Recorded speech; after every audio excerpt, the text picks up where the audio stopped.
एक छोटे से गांव में हीरालाल नाम का व्यक्ति रहता था। हीरालाल काफी ईमानदार और मेहनती था। गांव के लोग उसका बहुत सम्मान करते थे, लेकिन उसके जीवन में कई सारी कठिनाई थी। वह अपने परिवार के साथ एक बहुत बड़ी आर्थिक तंगी से जूझ रहा था। खेती से होने वाली आमदनी बहुत कम थी और बारिश भी कई सालों से सही समय पर नहीं हो रही थी। इसके बावजूद भी हीरालाल का भरोसा परमेश्वर पर अटूट था। हर रोज सुबह होते ही हीरालाल अपने खेत की ओर निकल जाता और हमेशा मन में प्रार्थना करते रहता।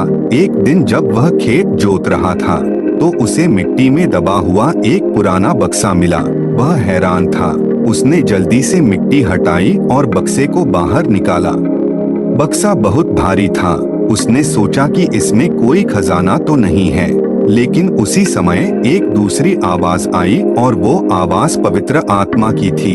अगर यह खजाना है तो तुम्हारा नहीं है। तो हीरालाल ने सोचा कि इसे गांव के मुखिया को सौंप देना चाहिए। बक्सा लेकर मुखिया के पास चला गया। मुखिया ने बक्सा खोला। उसमें से सोने चांदी के सिक्के और गहने निकले। हीरालाल की आंखों में चमक थी, लेकिन उसने अपनी भावनाओं को दबा लिया। मुखिया ने कहा, हीरालाल, तुमने यह बक्सा ईमानदारी से लाकर बहुत बड़ा काम किया है। यह खजाना किसी राजा का हो सकता है, लेकिन अब ये तुम्हें सौंप देता हूँ क्योंकि तुमने इसे ढूंढा है। हीरालाल ने कहा, मुखिया जी, यह खजाना मेरा नहीं है। मैं इसे नहीं रख सकता। अगर भगवान चाहते हैं तो वह मुझे मेरी मेहनत का फल देंगे।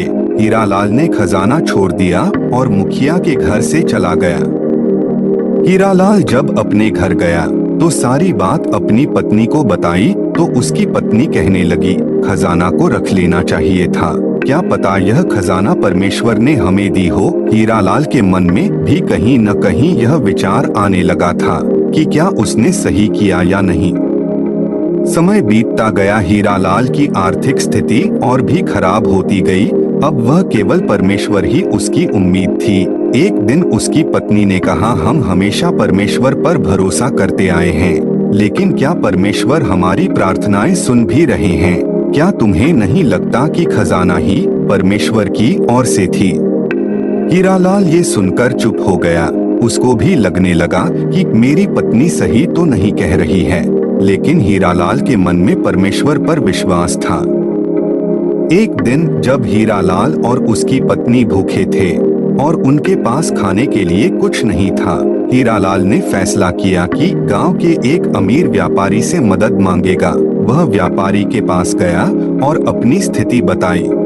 व्यापारी ने उसकी बात सुनकर हंसी में उड़ा दी तो हीरालाल उदास होकर व्यापारी के घर से चला गया।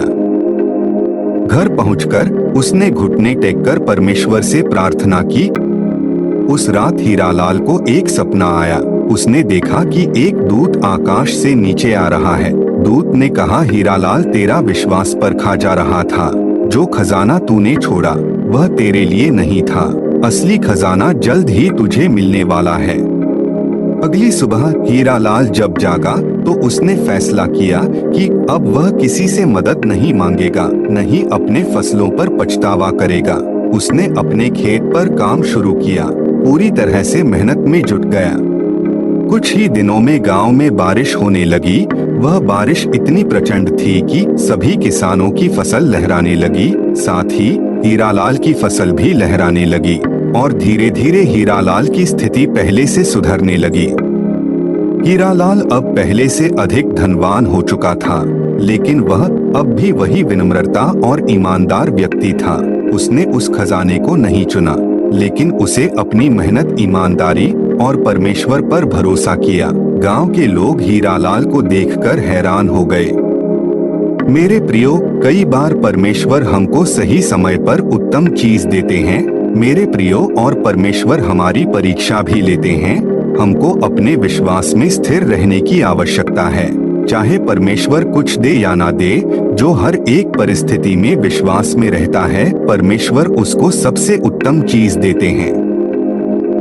इस वीडियो से परमेश्वर आप सभी को आशीष दे। आप सभी को मेरा जय मसीह की।